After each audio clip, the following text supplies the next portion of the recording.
Good evening, everyone, and welcome to the Free Thought Forum put on by the Pennsylvania Nonbelievers. I'm your host for the evening, Jacob, alongside Doug. Welcome, Doug. Pleased to meet you, everyone, and don't forget, put down that remote. Forget about the 6 o'clock news. This is what is important. The news will still be there at 7 o'clock and at 10 o'clock. Right. Okay, so one organizational update. We may be having an event at the end of April in Lebanon. It's unconfirmed, and we also don't have very many details for it yet available. So just keep your eyes and ears open for that. If you want to keep up to date on the latest of our events and upcoming events, you can check our website out at www.panonbelievers.org. And apart from that, our next confirmed event will be on Mother's Day in York, Pennsylvania. And don't forget, too, that you can also look for updates on this channel's webpage, which is www.wrct.tv, not .com. TV, and we will be putting updates of our events on that program. Just select channel 16. So a bit happened since the our last program, so let's get into that. For one thing, probably one of the things that made more national headlines in the atheist community is, as you all know, the remake of the series Cosmos has been quite a hit on Fox Broadcasting, and rightfully so. It's been very well done so far, except in a Fox station out of Oklahoma, they actually censored a portion of it. And it wasn't the part about the Big Bang Theory. It wasn't anything else that could possibly contradict their Bible. It was the section where Neil deGrasse Tyson talks about our primate ancestry. And I thought it was the line they censored was a very poetic section where he was talking about when our ancestors first began to walk upright, they no longer had to look down at the ground, but were able to look up and wonder. Yeah, and that was just cut right out of the program, and it was very, to us, a peculiar thing to censor on the thing. Right, and I recently read the book Why Evolution is True by Jerry Cole, and one thing I love that he did in that book is he goes the first several, every chapter is a new piece of the evidence, whether it's the fossil evidence or the things in embryology or genetics, or all the different pieces of all the different lines of evidence for evolution. And then in the last chapter he says, so why don't people accept it? And he said, pretty much, if we didn't say that we are just another subset of apes, no one would have a problem with it. And I agree with that. It's really that portion alone is what people object to, what's really drawing the objections. Well, you know, if it contradicts the Bible in any way whatsoever, in Genesis, it's a major problem. Well, I don't think it's just about contradicting the Bible, because there's certainly many things that they accept that contradict the Bible that they're still able to accept.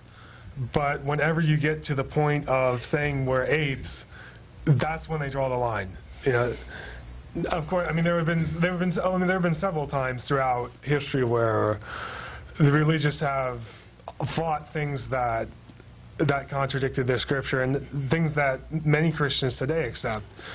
For example, Martin Luther, the founder of Protestant Christianity, said that doctors were a bunch of blockheads for trying to find natural causes to diseases, because he believed that it was the result of devils or demons. But I mean, any Christian today accepts that that it's, well, and I should say, the reason Martin Luther thought that way was because a passage out of the Gospels where Jesus pretty much explicitly says that, where he said, it's not that which goes into the mouth that defiles a man, but what comes out of it. So, Yeah. but I mean, nobody pays attention to passages like that, but it's really, and even there are even some people who accept evolution, but that humans aren't a part of it. And as a reminder, this is a live call-in show. You'll see the number at the top of your screen if you'd like to come in and talk to us about anything. Even if you want to change the subject, you know, feel free to call in, and we'll be only too pleased to listen to your questions or comments. Yeah. And I was actually just watching the last episode of Cosmos online this morning, and one thing that kind of struck me was when he was talking about the interaction between Haley and Haley, as in the person who first not discovered Halley's Comet, but the one that was first able to predict it. Yeah, predict its frequency, and his interaction with Sir Isaac Newton, because Sir Isaac Newton had originally been embarrassed by a few other scientists and was really kind of isolated himself, and it was really Haley that pushed him into doing his greatest work. Now, Haley was a great scientist in his own rights. I mean, he did so many things, but I think his lasting legacy will be really pushing Sir Isaac Newton along. And I think that's one thing that we can't forget is, while we may not be able to do anything personally, you can certainly have a great influence on somebody else who goes on to do great things. Mm-hmm. Well, look at Neil deGrasse Tyson. They are, you know, inspired by Carl Sagan. Yeah. I mean, Carl Sagan was a great man in his own rights. Fantastic scientist, and he was involved in every single one of our space missions. Right. Yeah, so it's really not just what you directly do is sometimes important, but who you inspire. Yeah. And that's why it's important. You know, it's important to remember that. And I like how they talked about at the end of the episode of Cosmos, they talked about we discovered this because of Sir Isaac Newton's one true friend. And I don't think that's an exaggeration to say that Sir Isaac Newton only had one friend in the world, because everything I've heard about him, he had a bit of a rough life, and he wasn't. People really didn't like him as a person, but because Haley wouldn't give up on him, we've benefited so greatly from him.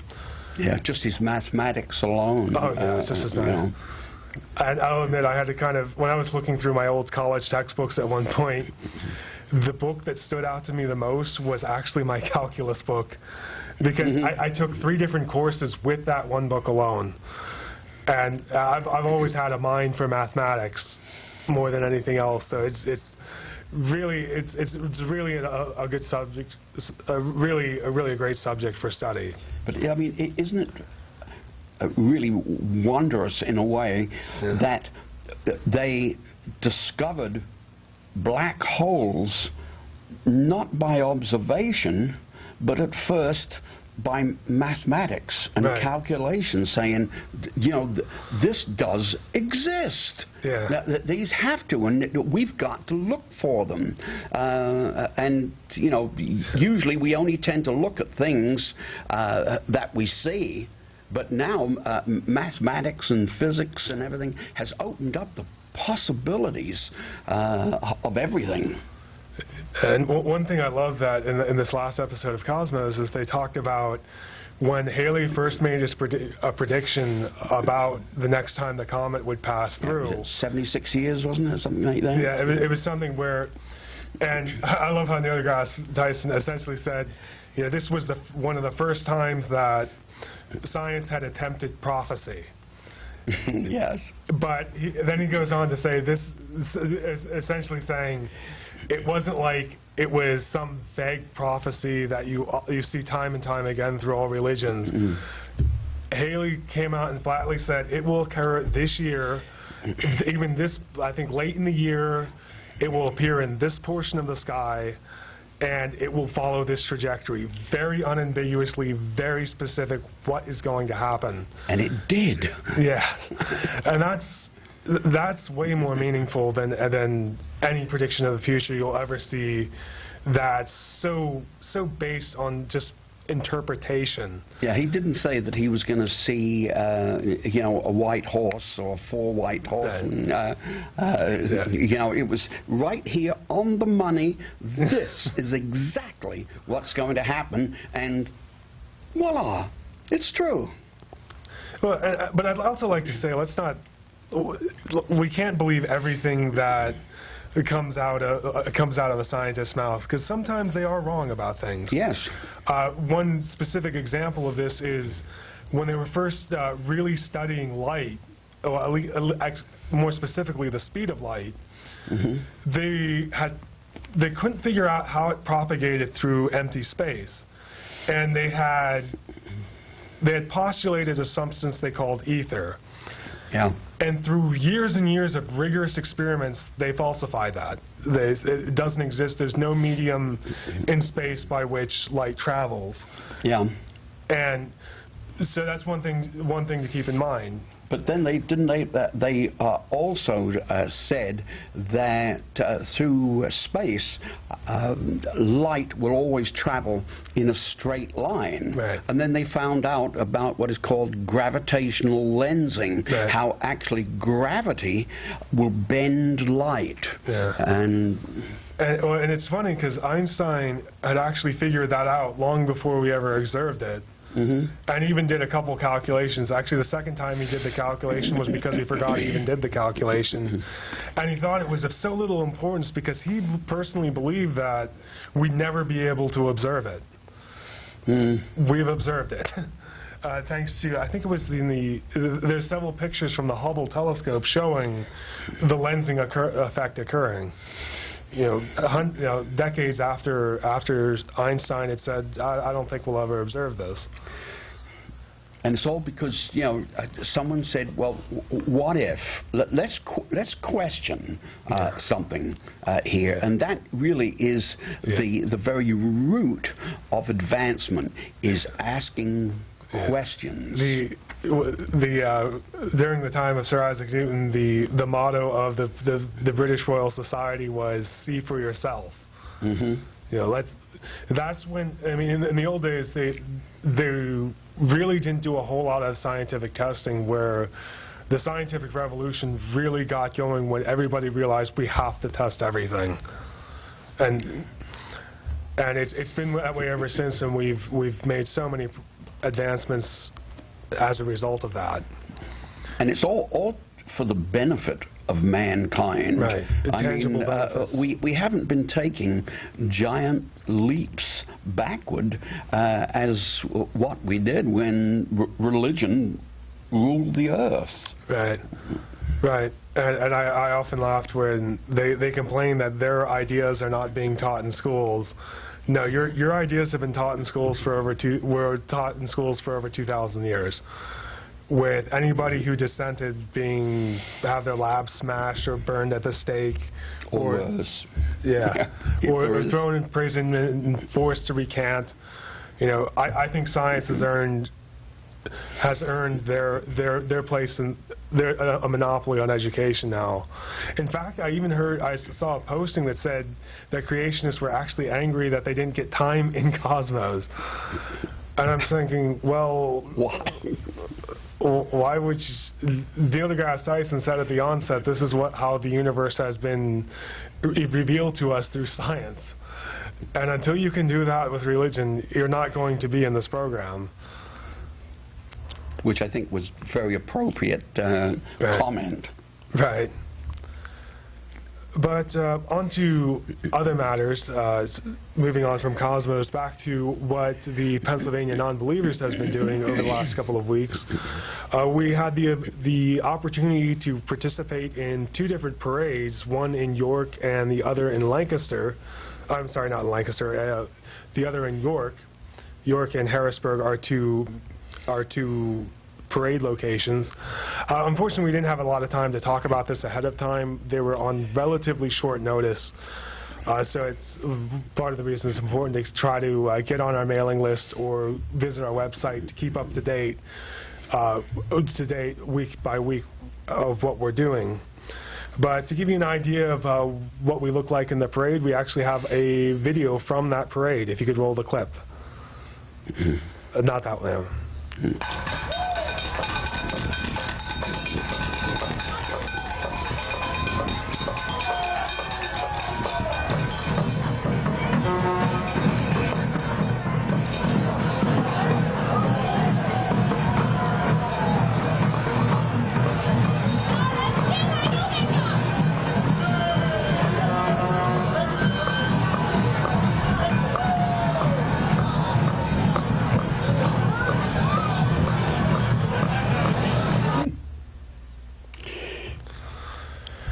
So it was. I had a lot of fun marching in both parades, actually.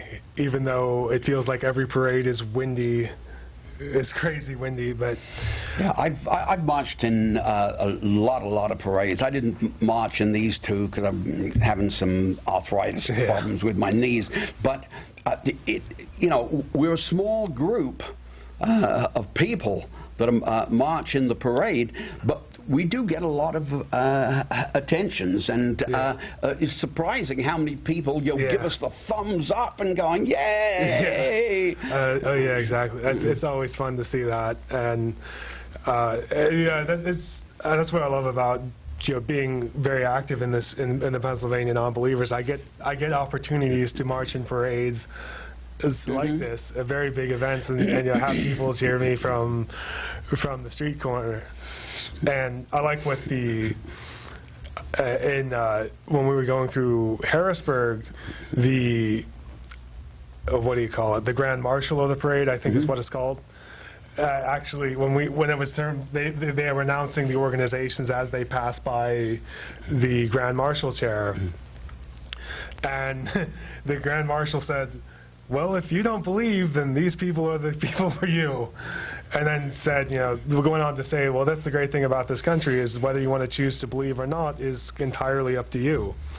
Yeah, we don't force anything, down your throat. We put the information out there for you to listen to. I mean, we are a lot milder than most religious groups. I mean, you can't walk down the street without you see a billboard or something saying, Jesus this or hell that, and attend our church. So we're inundated with it. So, and then people have the nerve to say, well, oh, okay, well, you came on for an hour. They're doing, last Tuesday evening. How dare you?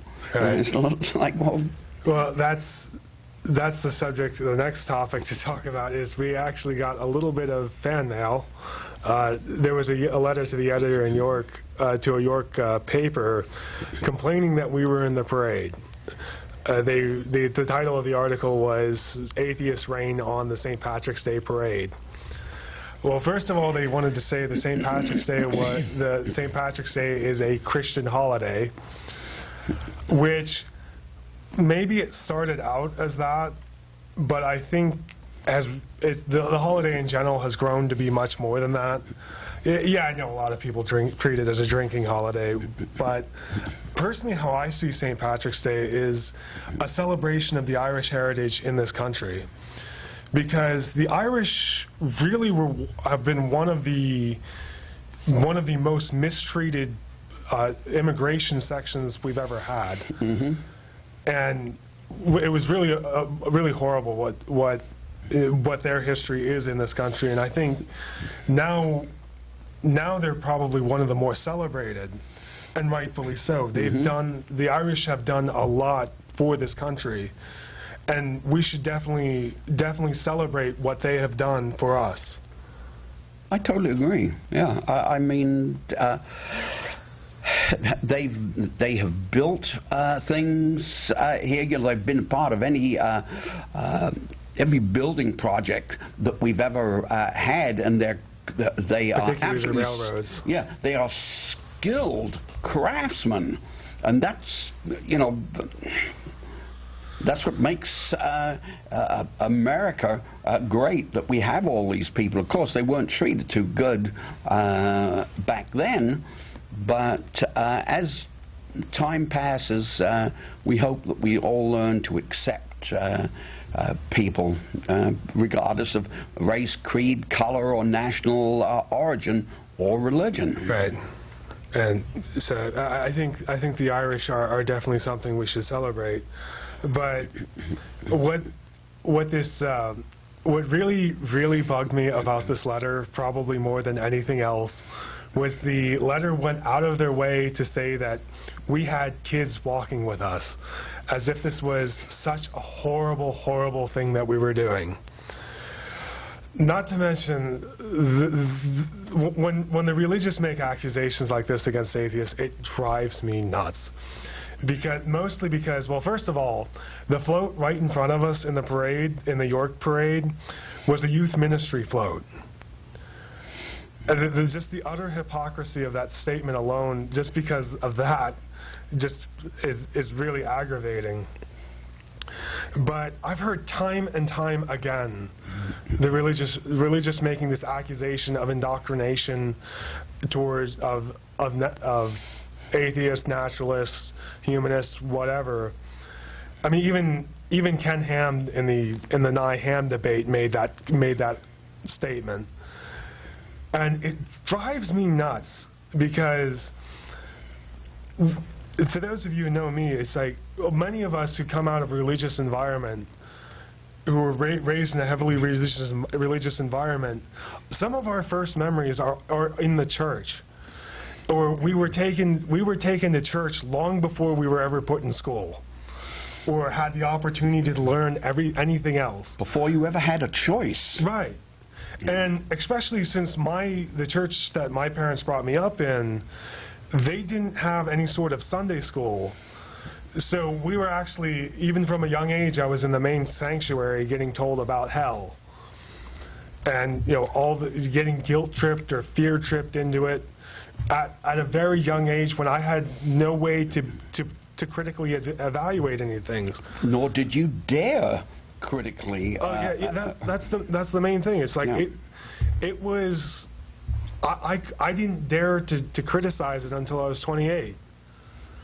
And part of it too was my parents, like many fundamentalist Christian parents, actually homeschooled me, just so they could avoid me learning all these other things. And I was taken to many seminars where they were showing creationist stuff from Ken Ham way back in the day. Mm-hmm. And it was, you know, if anyone was guilty of indoctrination, it's them. And I just to hear them accuse that, where when we start teaching them about, you know, the scientific or the naturalist approach, the naturalist explanation to everything, it's at a much older age, where they're starting to develop critical thinking skills. Now, I let my son make up his own mind. I didn't try to steer him toward religion or against religion. Religion actually was totally absent in our house.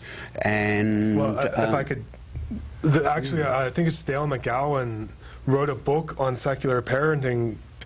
It was out of a need, because he had a lot of people asking advice like, how do I raise my child without being guilty of the same indoctrination that happened to me? Mm-hmm. And I think there are a lot of secular parents who are very serious about that.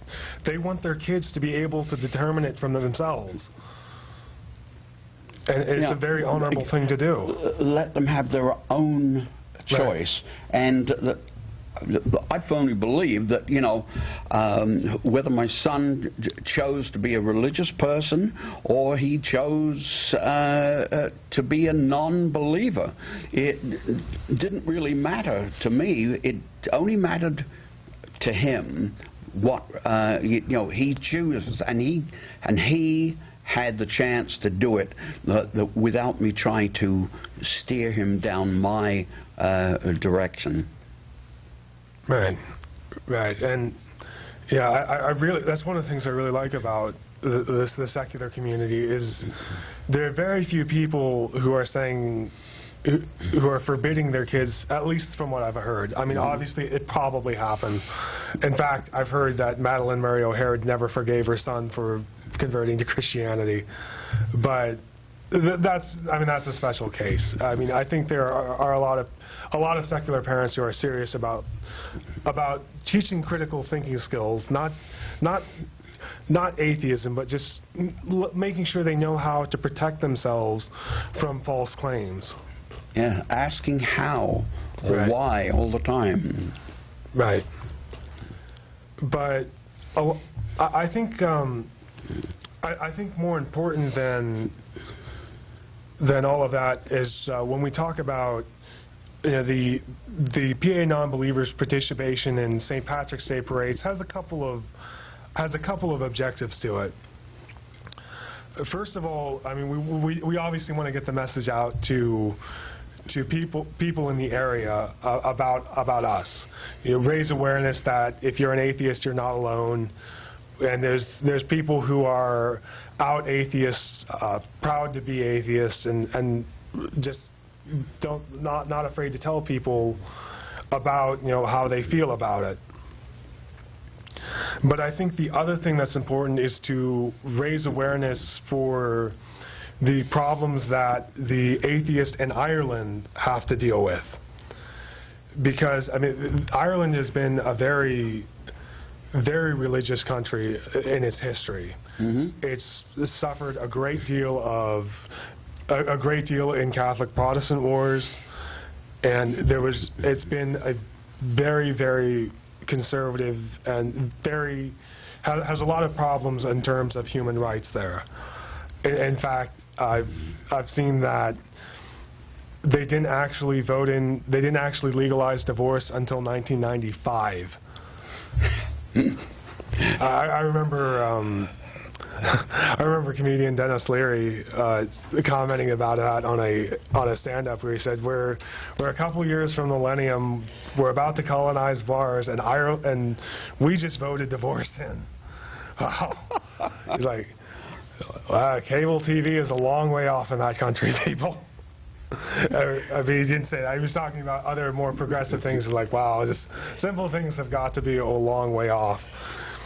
But I think most importantly among those things that still exists as a problem in Ireland is their blasphemy law.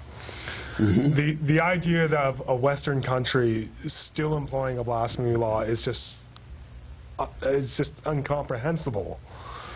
Yeah, to put someone in jail, and actually it doesn't really have to be an atheist or a non-believer. I mean, an angry Christian can, you know, use the Lord's name in vain and literally can go to jail for anything from 3 to 5 years.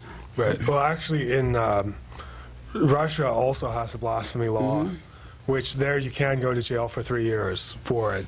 Yeah. And I think there's a lot to be said about it. It definitely seems odd that Russia has a blasphemy law, considering back in the 1950s in this country, that's when they added "In God We Trust" to the money and "Under God to Our Pledge of Allegiance," for no other reason than to try to differentiate us ourselves from the godless communists. Yeah, which they weren't. I mean, if you look at Russia and all the churches that are in Russia, I mean, they've got as many churches there as what we do, and a lot of them, most of them, are Catholic. Right. So they're hardly godless. Right. But it's just been such, that kind of things fuels. But back to, I don't want to get too far off track of Ireland, because I do really want to talk a lot about them, because they do really have their work cut out for them over there. And looking at, I was just reading up on the blasphemy law, actually, and it was actually ruled unconstitutional in 1999. The law was in effect for over 200 years. And there have actually been several documented cases of actually people being executed over it. Not anything in the 20th century that I could see, but there were definitely times it was an issue in the past. But it was actually reenacted in 2009, which drew heavy protests. In fact, it was reintroduced in 2006 and reenacted in 2009. The Ireland Atheist organization was formed in 2008. And if you would like to learn more about the Ireland Atheist, you can visit their website at www.atheist.ie. And this is the logo of their organization. Okay, and that was www.atheist.ie.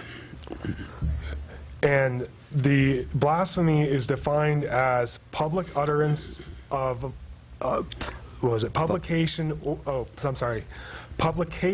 or utterance of blasphemous material, grossly abusive or insulting in relations to matters held sacred by any religion. Any religion. Yeah, that's I didn't realize that when I was looking at it before, but any religion I've never seen such a broad sweeping blasphemy law. Yeah. I mean, if you look in, say, Islamic nations, they probably wouldn't say any religion. Yeah, they say it mostly for their own. Right. But also the other definition of it is when the intent and result is outrage amongst a substantial number of adherents to that religion. Well, that's one of the prime excuses of Islam, too. Yeah, you know. It's like, I'm offended. I'm offended by what you're saying, so it should be made illegal. Yeah. Or you should be executed. And it's really, really hard to imagine what it would be like to live in a society that has such a law. Now and really just talking about how if it just the idea of offending people being outlawed is just repulsive.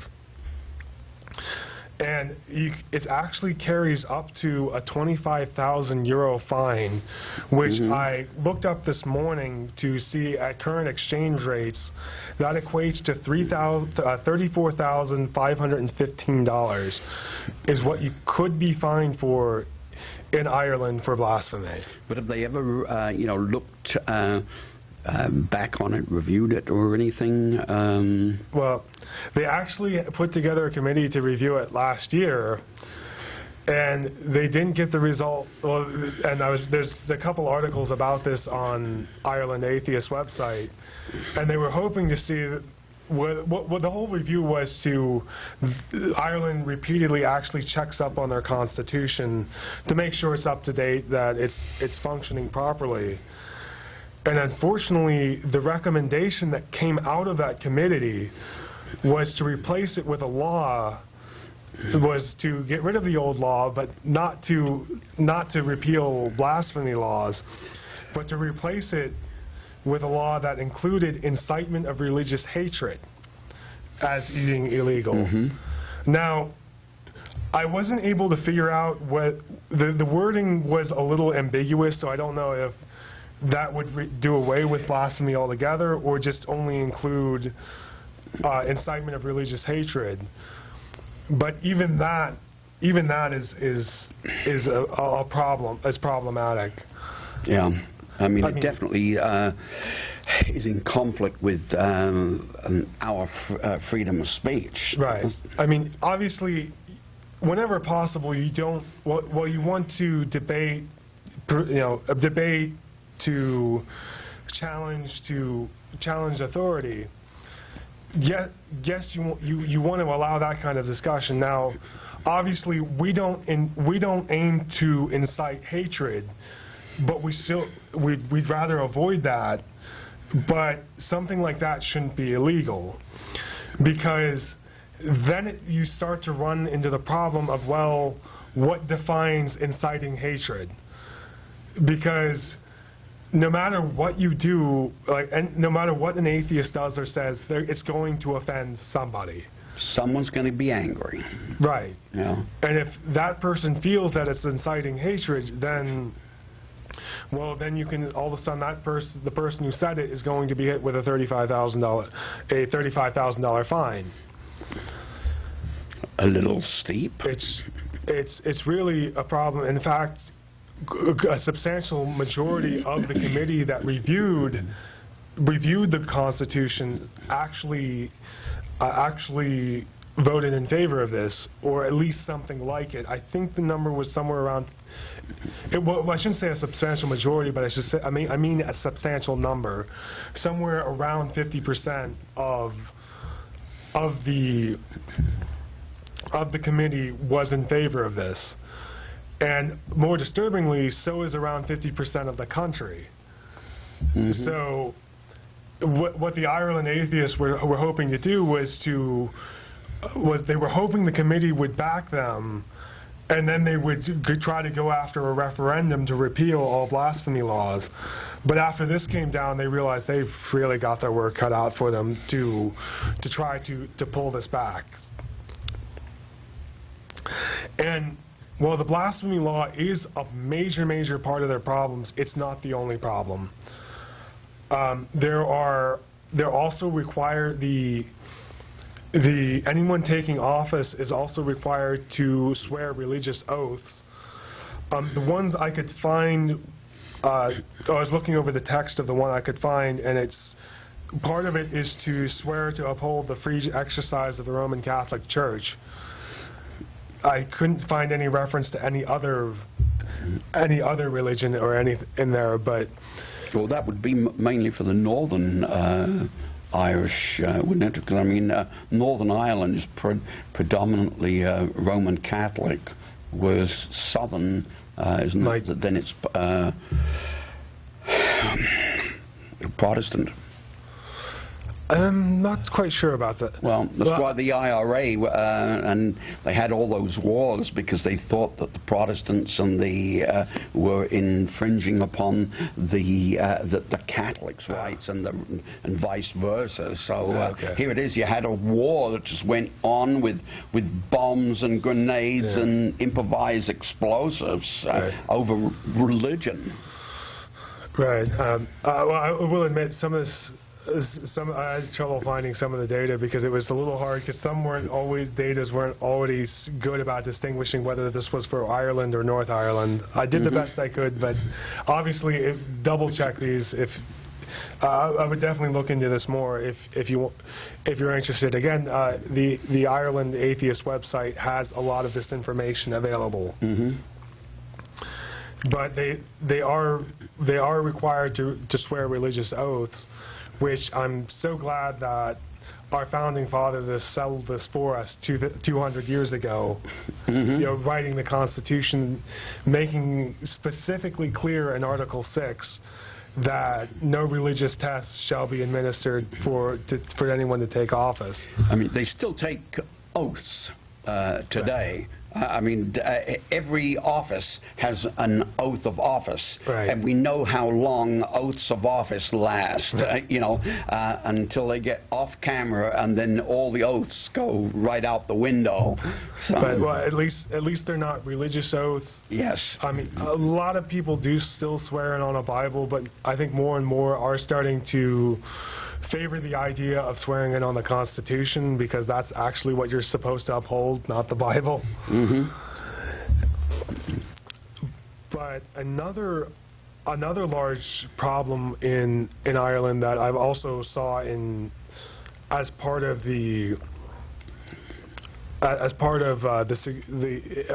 their issues as far as religious freedom is, like in any heavily religious area, the schools actually control the religion controls most of the schools.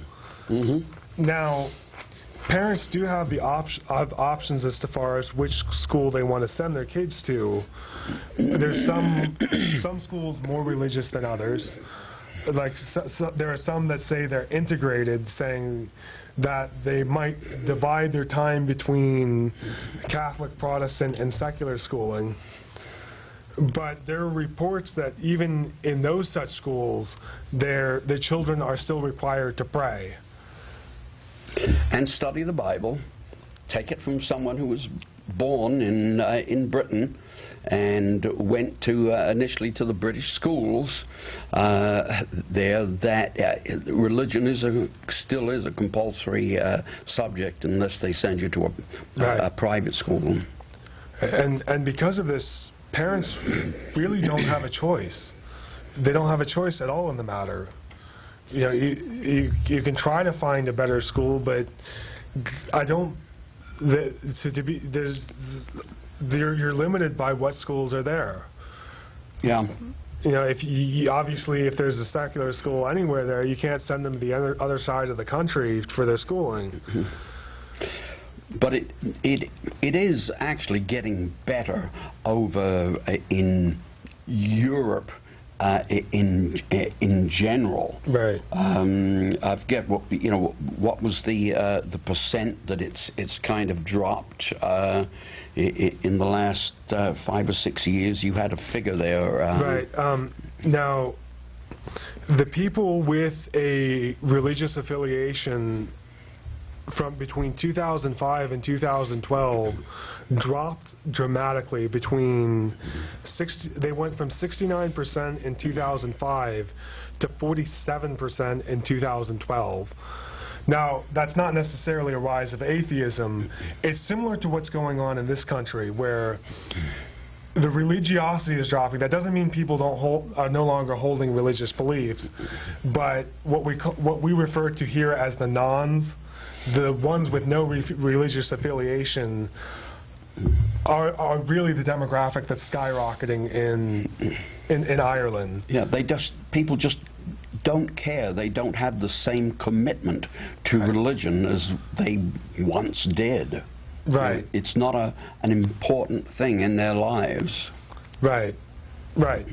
And I mean, that's not to say that people identifying as atheists and agnostics have gone up significantly, but the demographic that's shot up the most is the no religious affiliation. So it's really providing a lot of encouragement, but unfortunately it's also providing a polarizing force, because similar to what we have going on here in America, those who are still religious are becoming more and more fundamentalists. Which could possibly explain why these blasphemy laws are coming back, is because they're feeling threatened and they're pulling out all the stops to try to protect themselves, or what they think is what they need to do to protect themselves. Rather than allowing free speech, they're saying, no, you can't say anything bad about our religion because we're losing too many people. Well, the thing is that in all kinds of polls that they have in the United States today, what they will do is that they will ask people, do you go to church? And it's always, not necessarily. Is a religion important to you? Well, no, not really. And then they say, do you believe in God? And it's almost a knee-jerk action. Well, yeah, I believe in God. Right. It's like they're afraid that a bolt is going to come down out of the sky and strike them unless they say no, or that the person that's taking the poll is going to beat them up or something. Right. I remember As Seth Andrews noted in his book, he goes, the thing that amazed him most about watching people like Christopher Hitchens is he had no fear of getting, it's almost like he looked up at the sky and just said, bring it. Yeah. And that's why these movements are so important, is to let people know that there is a strong contrary opinion, and if you hold it, you're not going to be alone in that. And I think, while we do concentrate on things here in America, I think it is necessary to show our support for people abroad as well. Mm-hmm. Because now, I mean, we all know about what's going on in Muslim nations. Yeah, and that's where the most help is really needed. But we shouldn't forget about other nations that are really, really struggling with this as well. Well, I mean, when they are, we're all in the same boat. Right. So to speak, and we are further ahead, should I say, in the tolerance and the understanding. Mm-hmm. But America's by no means a sort of a panacea. Here there's still religious hatred right here in the good old U.S., and we still have hatred because of race, creed, color, and national origin, and everything. So it's we have to think about our brothers throughout right. the world as well as ourselves. Right. I mean, at one time, Christopher Hitchens said it outright, where he said, "I am absolutely convinced that the primary source of hatred in the world is religion." And yeah. Hemant Mehta posted on his blog this week. He goes, "Why do atheists have a problem with religion?" And he started. It was a picture that it was a very long picture that had all kinds of articles of religious violence.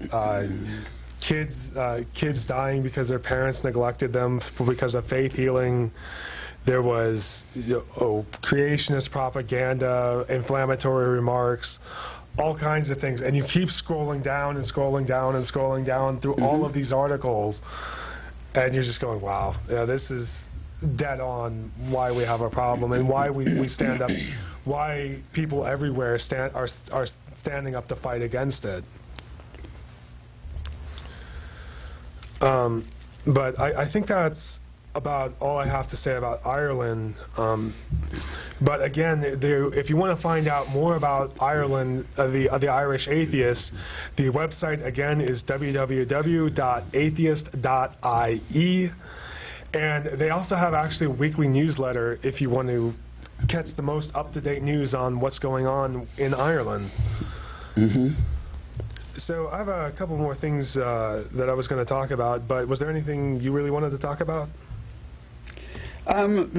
No, you just got a note here that you'd wanted to talk about the Gospels and the Trinity, and I think that's a nice little segue, because that always kind of is a favorite subject of mine, is the Trinity. Right. Okay. Well, one other thing I was going to talk about was I was talking earlier about my religious indoctrination in the past, where my parents took me to church since I was very, very young, and I have a hard time saying I ever truly believed it. I feel like I was too young to make a conscious decision. And then when I when I started growing to an age where I started developing critical thinking, I almost immediately was thinking, I don't believe this. And the first thing I started to question was the notion of the Trinity. Mm-hmm. And I remember sitting there in church one day, and it was during a highly charged Easter Sunday service, which, I mean, of course, Easter's coming up, which is kind of why I'm starting to talk about this again. And what happened was the pastor very dramatically said, my God, why hast thou forsaken me? And I was sitting there as a kid going, why would he say something like that if he's supposed to be God? Yeah. That's the absolute first thing I remember ever questioning. And I love to watch how the atheist community tends to illustrate that. They do a really good job illustrating. In fact, I brought a clip from David Fitzgerald at Skepticon last year. If you could play that final clip I had.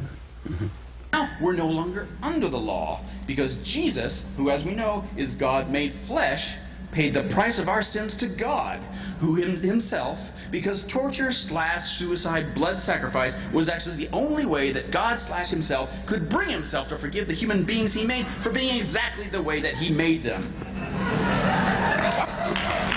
Yeah. That makes sense. It makes sense. Yeah. What he goes on, the video clip cut I mean, you can't just...